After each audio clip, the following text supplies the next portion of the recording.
ప్రభువగు యెహోవా ఆత్మ నా మీదికి వచ్చి ఉన్నది, దీనులకు సువర్తమానము ప్రకటించుటకు యెహోవా నన్ను అభిషేకించెను. నలిగిన హృదయము గల వారిని దృఢపరచుటకును, చెరలోనున్న వారికి విడుదలను, బంధింపబడిన వారికి విముక్తిని ప్రకటించుటకును. దేవుని సంగమా, దేవుని పిల్లలారా, చదువుకున్నటువంటి వచన భాగాన్ని మనం ఒక్కసారి పరీక్షించుదాం. ప్రవక్త అయిన యేషయకు ఈ యొక్క వాక్యము ప్రత్యక్షపరచబడ్డది. ఈ వాక్యము తెలియజేయబడ్డది. ఆయనకు ఒక ప్రవచనాత్మకంగా వాక్కు అతని నోటికి అందించబడ్డది.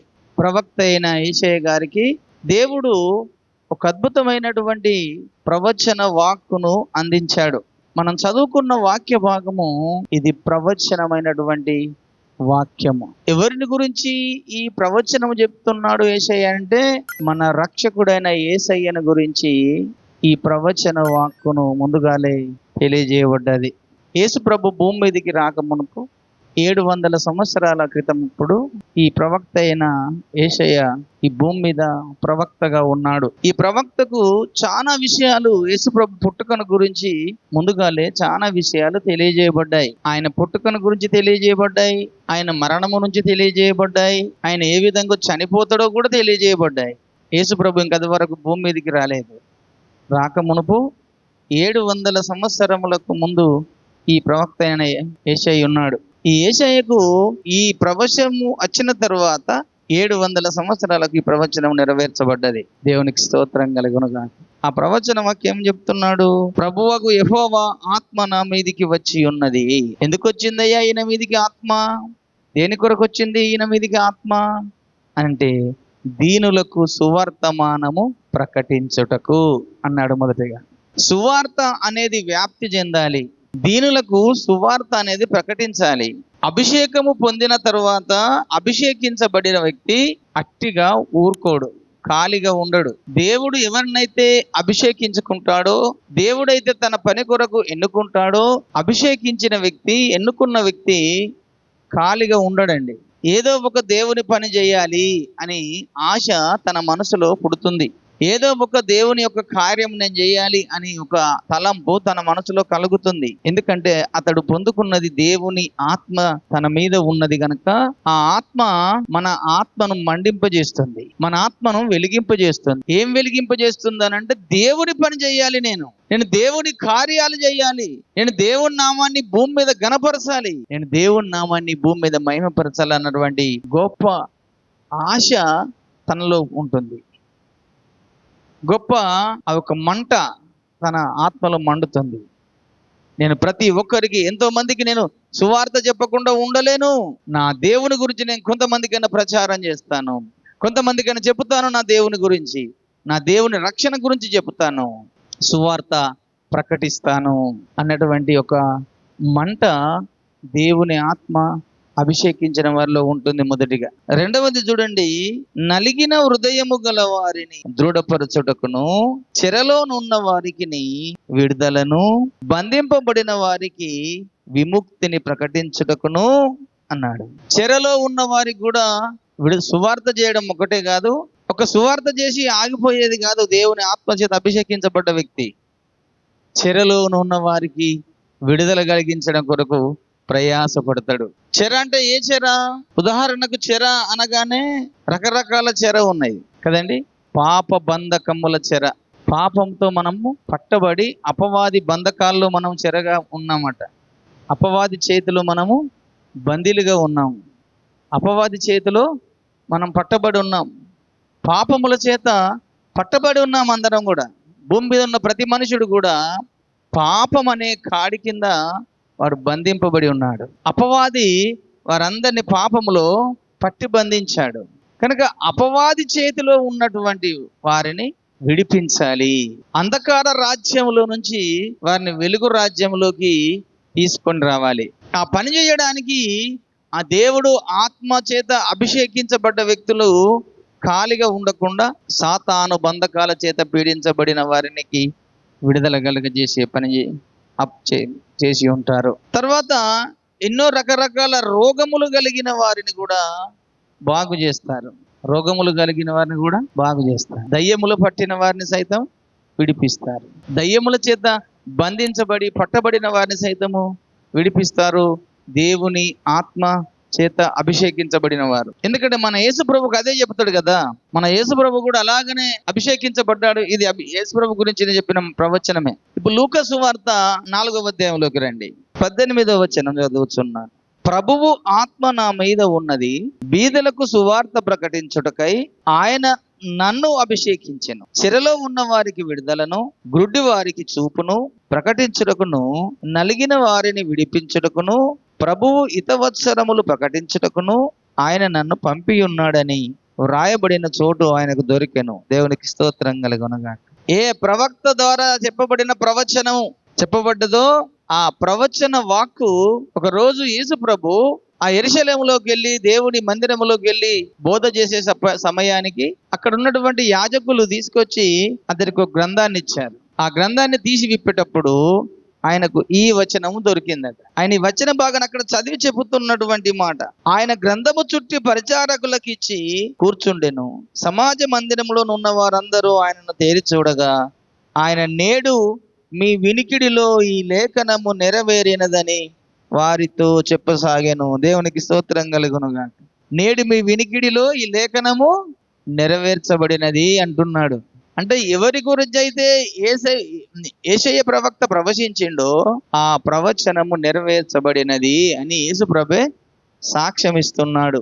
కనుక యేసు ప్రభు ఈ భూమి మీద అభిషేకించబడిన నాట నుండి ఆయన ఖాళీగా ఉండలేదండి. ఒక్క రోజు కూడా ఖాళీగా ఉండలేదు. ఆయన పొద్దున లేస్తేనే ఒక గ్రామానికి వెళ్ళి సువార్తకి వెళ్ళేటువంటి వాడు, పొద్దున లేస్తేనే ఒక ప్రాంతానికి వెళ్ళి సువార్త ప్రకటించే వ్యక్తి.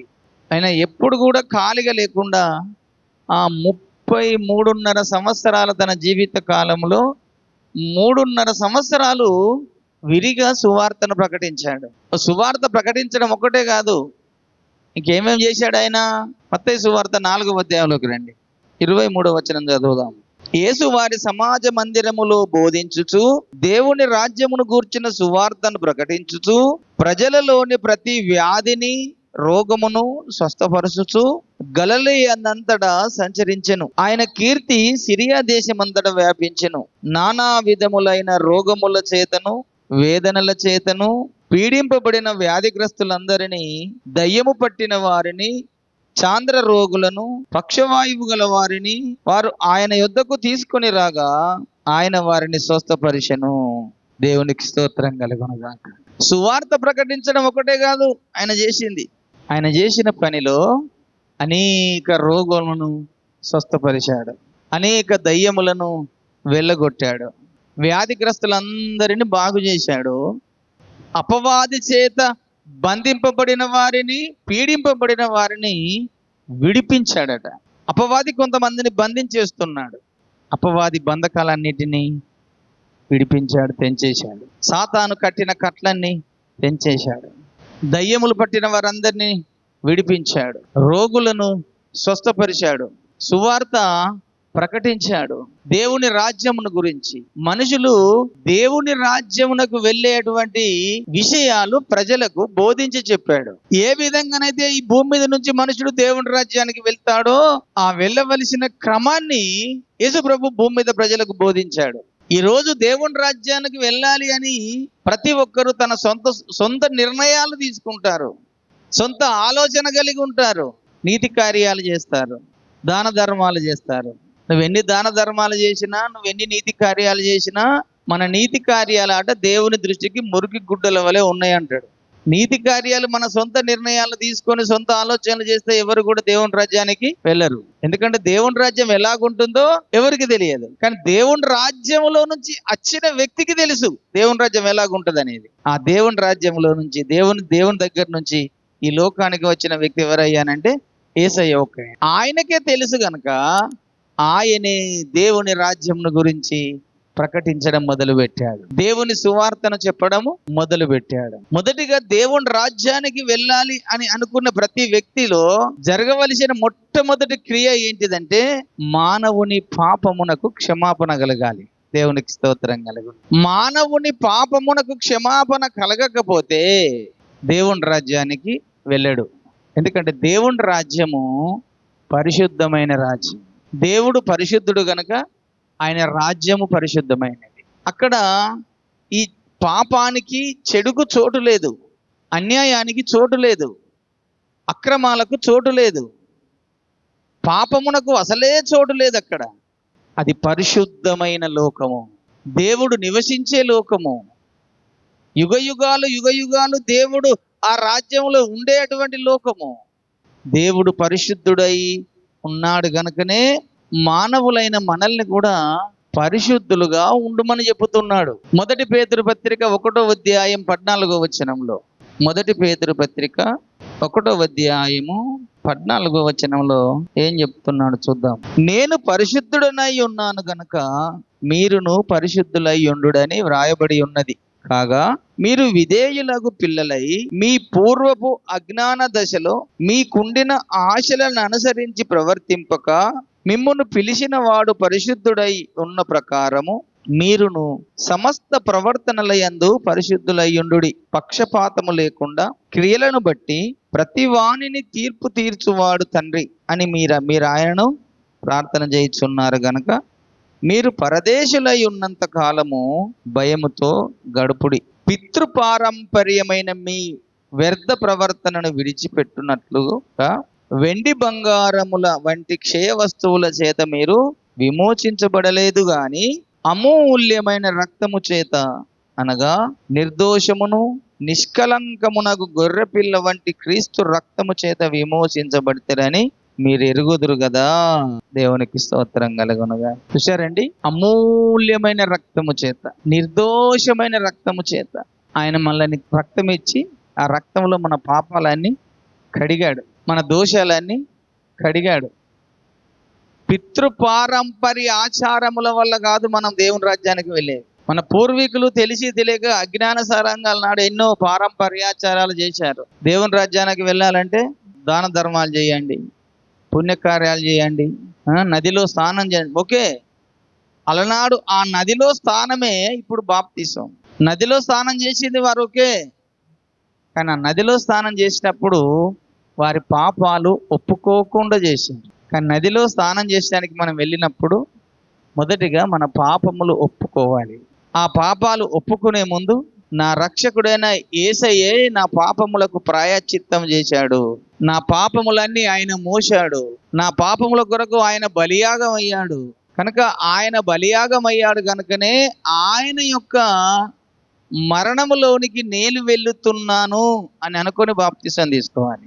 కనుక మనందరి పాపముల కొరకు ఆయన బలియాగం అయ్యాడు కనుక ఆయనను మనం అంగీకరించాలి. మొదటిగా నా దేవుడు నా పాపముల కొరకు బలియాగము కాకపోతే నాకు పాప క్షమాపణ కలిగేది కాదు, నేను పరిశుద్ధునిగా చేయబడే వ్యక్తిని కాను.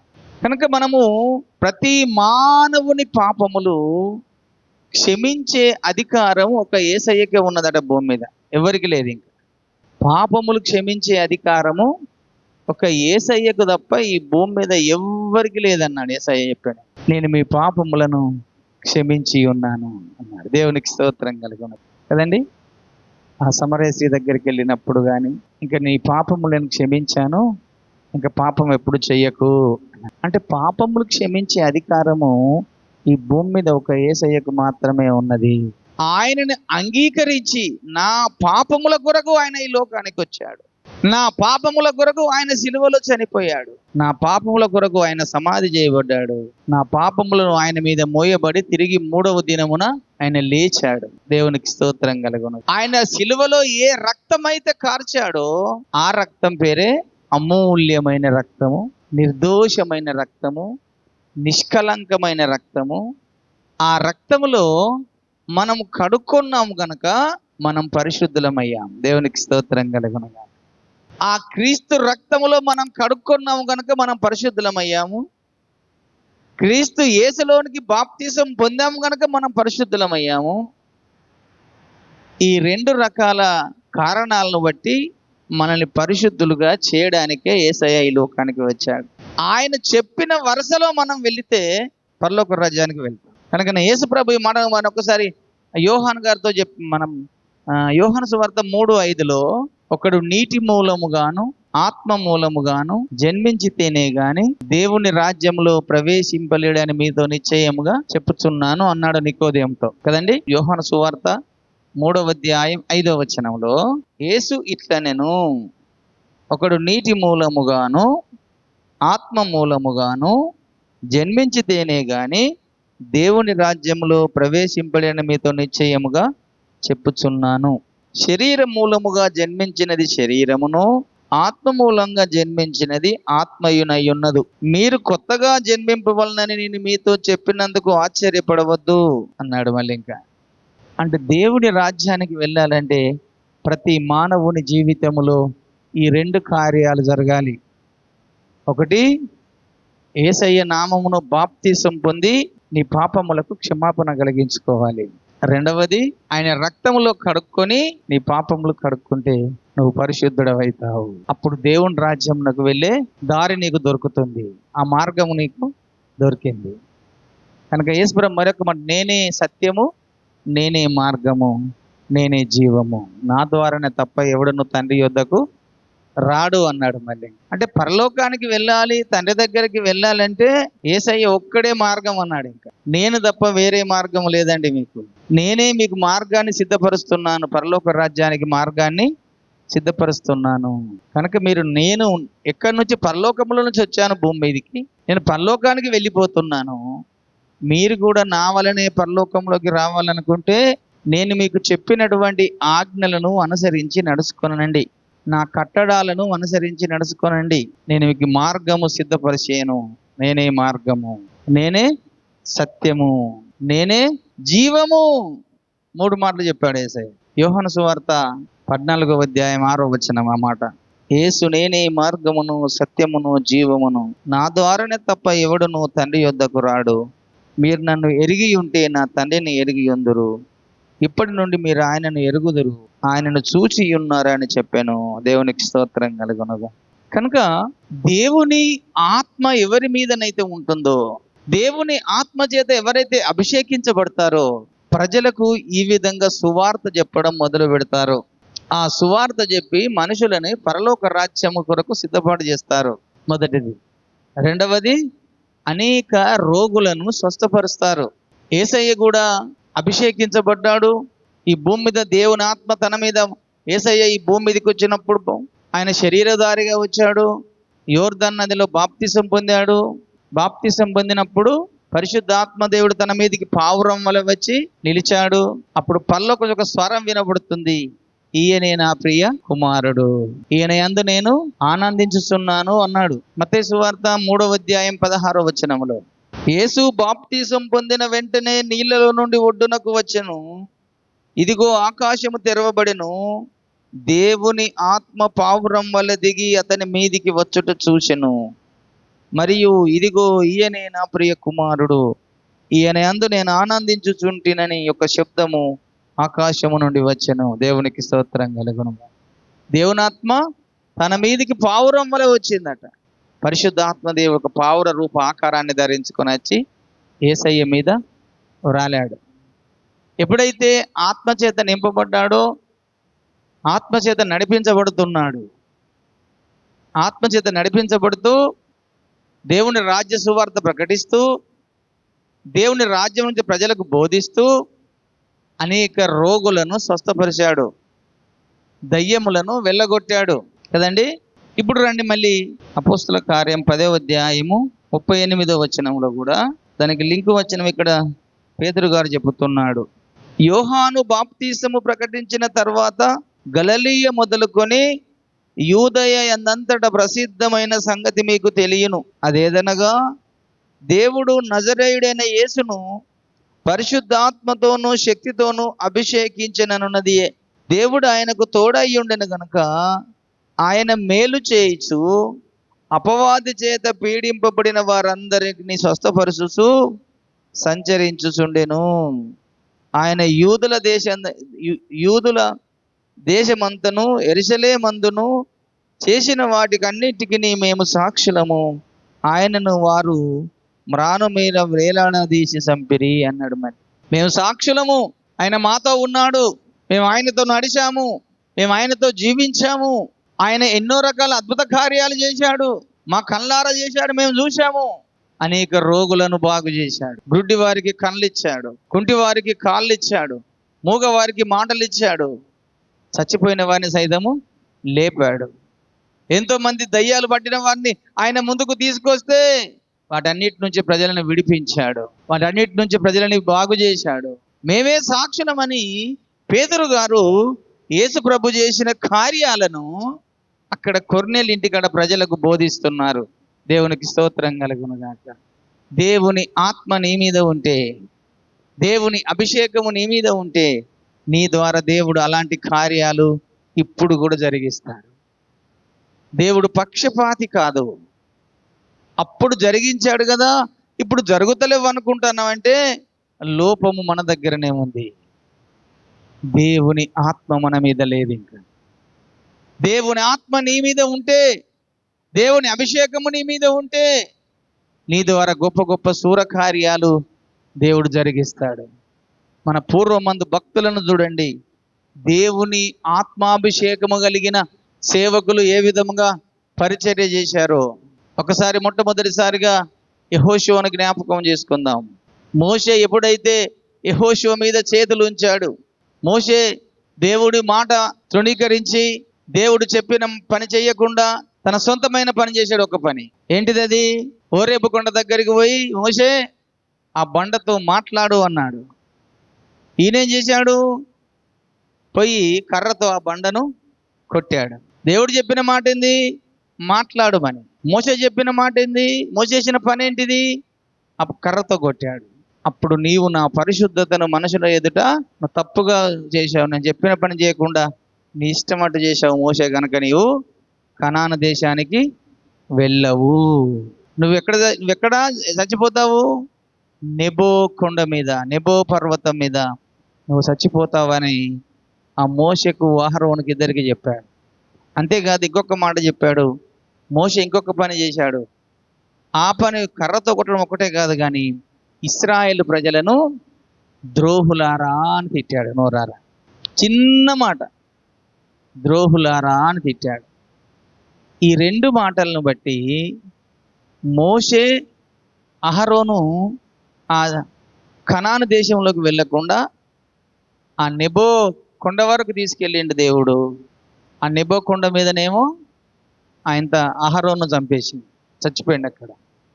నెబో కొండ తిరిగి మోయాబు మైదానంలోకి వచ్చేసింది మోషే. ఆ మోయాబు మైదానంలోకి వచ్చినప్పుడు అప్పుడు చెబుతున్నాడు మళ్ళీ దేవుడు, మోషే నీకు నీ పితరులతో నేను చేసిన వాగ్దానం గల దేశాన్ని చూడు అని కనాను దేశాన్ని అంతా చూయించిండు మోషే. ఇదిగో నేను నీకు చూయిస్తుండగా నువ్వు అందులోకి వెళ్ళవు, నువ్వు ఇక్కడనే చనిపోతావు, కనుక నీ చేతులు తీసుకొని యెహోషువ మీద పెట్టు అన్నాడు. ఇప్పుడు సంఖ్యాకాండంలోకి రండి. సంఖ్యాకాండము 20వ అధ్యాయంలోకి రండి. 9 నుంచి చదువుతున్నాను. యెహోవా అతనికి ఆజ్ఞాపించినట్లు మోషే ఆయన సన్నిధి నుండి ఆ కర్రను తీసుకొని పోయెను. తర్వాత మోషే అహరోనులు ఆ బండ ఎదుట సమాజమును పోగు చేసినప్పుడు అతడు వారితో, ద్రోహులారా వినుడి, మేము ఈ బండలో నుండి మీ కొరకు నీళ్లను రప్పించవలెనా అని. అప్పుడు మోషే తన చెయ్యెత్తి 2 మార్లు తన కర్రతో ఆ బండను కొట్టగా నీళ్లు సమృద్ధిగా ప్రవహించెను, సమాజమును పశువులను త్రాగిరి. అప్పుడు యెహోవా మోషే అహరోనులతో, మీరు ఇశ్రాయేళ్ల కన్నుల ఎదుట నా పరిశుద్ధతను సన్మానించకుండునట్లు నన్ను నమ్ముకొనకపోతిరి గనుక ఈ సమాజమునకు నేను వారికి ఇచ్చిన దేశములోనికి మీరు తోడుకొని పోరని చెప్పెను. అవి మెరీబా జలములనబడెను అని. ఈ కింది వచనం మీరు చదివితే ఆ నెబో పర్వతం మీదనేమో ఈ అహరోను చచ్చిపోతాడు, చంపేస్తాడు దేవుడు.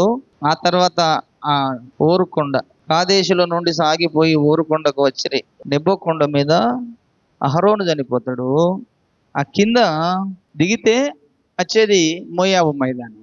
ఈ మోయాబు మైదానంలో మోషేను చంపడానికి దేవుడు ఇప్పుడు ద్వితీయోపదేశ ఖండంలోకి రండి. 34వ అధ్యాయము 1వ వచనం. మోషే మోయాబు మైదానము నుండి ఎరికో ఎదుటనున్న పిస్కో కొండ వరకు పోయి నెబో శిఖరమునకెక్కెను. అప్పుడు యెహోవా దాను వరకు గిలాదు దేశమంతయు, నప్తాలి దేశమంతయు, ఎఫ్రాయిము మనష్షెల దేశమంతయు, పశ్చిమ సముద్రం వరకు యూదా దేశమంతయు, దక్షిణ దేశమును షోయారు వరకు ఈత చెట్ల ఎరికో లోతుకు చుట్టూ మైదానములను అతనికి చూపించెను.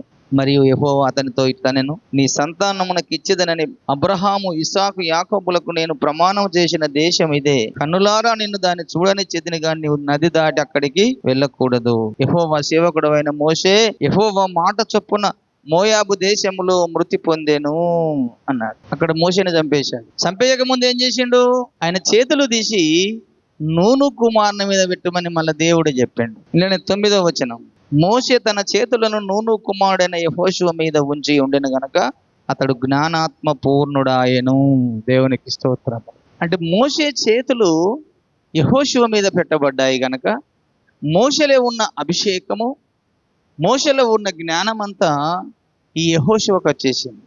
అప్పుడు యెహోషువ దేవుని చేత అభిషేకించబడిన వాడై, దేవుని ఆత్మ తన మీద ఉన్నది గనుక ఆ ఆత్మ చేత నడిపించబడుతూ ఒకరోజు సూర్య చంద్రులు ఇద్దరిని ఆగండి సూర్యుడా, చంద్రుడా ఆగండి అని ఒక మాట చెప్పగానే సూర్య చంద్రులను ఒక దినమెల్లా వాళ్ళు తన పని జరిగించకుండా నిలిచిపోయారట. దేవునికి స్తోత్రం కలుగునుగాక. ఇది మనకు యెహోషువ గ్రంథం 10వ అధ్యాయంలో కనబడుతుంది. చూడండి, యెహోషువ గ్రంథం 10వ అధ్యాయం 12వ వచనం, యెహోవా ఇశ్రాయేలు ఎదుట అమోరీయులను అప్పగించు దినము ఇశ్రాయేలు నిలిచుండగా యెహోషువ యెహోవాకు ప్రార్థన చేసెను, సూర్యుడా నీవు గిబియోనులో నిలువుము, చంద్రుడా నీవు అయ్యాలోను లోయలో నిలువుము. జనులు తమ శత్రువుల మీద పగ తీర్చుకుని వరకు సూర్యుడు నిలిచెను, చంద్రుడు ఆగెను అను మాట యాషారు గ్రంథములో వ్రాయబడి ఉన్నది కదా. 13, సూర్యుడు ఆకాశ మధ్యమున నిలిచి ఇంచుమించు ఒక నాడెల్లా అస్తమింప త్వరబడలేదు. యెహోవా ఒక నరుని మనవి వినిన ఆ దినము వంటి దినము దాని దినమందే గాని తర్వాతనే గాని ఉండలేదు. నాడు యెహోవా ఇశ్రాయేళ్ల పక్షమున యుద్ధము చేసెను. దేవునికి స్తోత్రం కలి. ఎందుకు మీకు గుర్తు చేస్తున్నానంటే అభిషేకము ఉన్న వ్యక్తుల ద్వారా జరిగే క్రియలు ఎలాంటివో మీకు గుర్తు చేసుకోవాలి. దేవుని ఆత్మ ఎవరి మీదనైతే ఉంటుందో వారి ద్వారా గొప్ప గొప్ప సూరకార్యాల దేవుడు జరిగిస్తాడు. సూర్యుడికి ఆగుమని ప్రార్థన చేయగా సూర్యుడు ఆగిపోయాడు. చంద్రుడిని ఆపేయి ప్రభు అంటే చంద్రుడిని ఆపేశాడు. ఒక్క నాడెల్లా అస్తమించకుండా. అంత బలం ఎక్కడిది మనుషునికి? అది మనుషుని బలము కాదు, దేవుని ఆత్మ అభిషేకము తన మీద ఉన్నది గనక యెహోషువ ప్రార్థించగానే ఒక నరుని ప్రార్థన ఆలకించి దేవుడు ఒక నాడెల్లా సూర్యచంద్రుడిని ఆపగలిగాడు. అలాగనే ఇంకా చాలా భక్తులు దేవుని ఆత్మాభిషేకము కలిగిన వారు పరిశుద్ధ గ్రంథములో చేసిన గొప్ప గొప్ప కార్యాలు అనేకములు ఉన్నాయి కదండి. ఏలియా కూడా మనంటి మనుషుడే. అతడు కూడా దేవునికి ప్రార్థించాడట, అయ్యా ఈ భూమి మీద వర్షము పడద్దు అన్నాడు. 3.5 సంవత్సరాలు భూమి మీద వర్షం పడకుండా చేశాడు దేవుడు. ఇది మనకు యాకోబు పత్రికలో కనబడుతుంది. చూడండి, 5వ అధ్యాయము 17వ వచనం, ఏలియా మన వంటి స్వభావము గల మనుషుడే. వర్షింపకుండునట్లు అతడు ఆసక్తితో ప్రార్థన చేయగా 3.5 సంవత్సరముల వరకు భూమి మీద వర్షింపలేదు. అతడు మరలా ప్రార్థన చేయగా ఆకాశము వర్షమిచ్చెను, భూమి తన ఫలం ఇచ్చెను. దేవునికి స్తోత్రం కలుగునుగాక. చూడండి, ఒక మానవుని ప్రార్థన దేవుడిని 3.5 సంవత్సరాల కాలము వర్షం పడకుండా చేశాడు. మళ్ళీ ప్రార్థన చేశాడు ఏలియా, అయ్యా ప్రజలు కరువుతో ఇబ్బంది పడుతున్నారు, వర్షాన్ని పంపించమని మళ్ళీ ప్రార్థన చేశాడు. అప్పుడు వెంటనే మళ్ళీ దేవుడు ఆ వర్షాన్ని పంపించి ప్రజలకు దాహం తీర్చాడు. అంటే ఆయనకు ఎట్లా అంత సాధ్యమైంది? ఒక మనుషునికి, మామూలు మనుషులు చేయగలుగుతాడా? అలా చేస్తారా? మామూలు మనుషుడు చెయ్యలేరు. మామూలు మానవులు కానీ వారు దేవుని చేత అభిషేకించబడిన వారు. దేవుని ఆత్మ వారి మీద పని చేయుచున్నది. దావీదు కూడా దేవుని ఆత్మ ఎప్పుడైతే సమూయేలు ప్రవక్త తన మీద తైలం పోసి అభిషేకించాడో ఆ అభిషేకించబడిన నాట నుంచి దేవుని ఆత్మ దావీదు మీదికి బలముగా వచ్చిందట. సమూయేలు ప్రవక్త ఎప్పుడైతే తైలం కొమ్మును తీసుకొని వెళ్ళి తన సహోదరుల ఎదుట దావీదు మీద తైలం పోశాడు, ఆ తైలం పోసిన నాడు దేవుని ఆత్మ తన మీదికి బలముగా దిగి వచ్చిందట. చూడండి ఆ వచనం భాగం, 1 సమూయేలు గ్రంథము 16వ అధ్యాయం 13వ వచనం. సమూయేలు తైలపు కొమ్మును తీసి వాని సహోదరుల ఎదుట వానికి అభిషేకము చేసెను.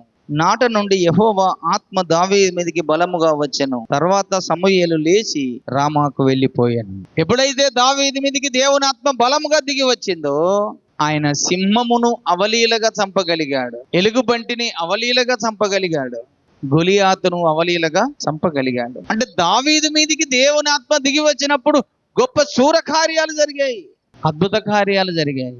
ఆ మాట 17వ అధ్యాయము 34వ వచనం చూడండి, 1 సమూయేలు. అందుకు దావీదు సౌలుతో ఇట్లా, నేను మీ దాసుడనైన నేను నా తండ్రి యొక్క గొర్రెలను కాయిచుండగా సింహమును ఎలుగుబంటియు వచ్చి మందలో నుండి ఒక గొర్రె పిల్లను ఎత్తుకొని పోవచ్చుండగా నేను దానిని తరిమి చంపి దాని నోట నుండి ఆ గొర్రె పిల్లను విడిపించి తిని, అది నా మీదికి రాగా దాని గడ్డం పట్టుకొని దాన్ని కొట్టి చంపి తిని.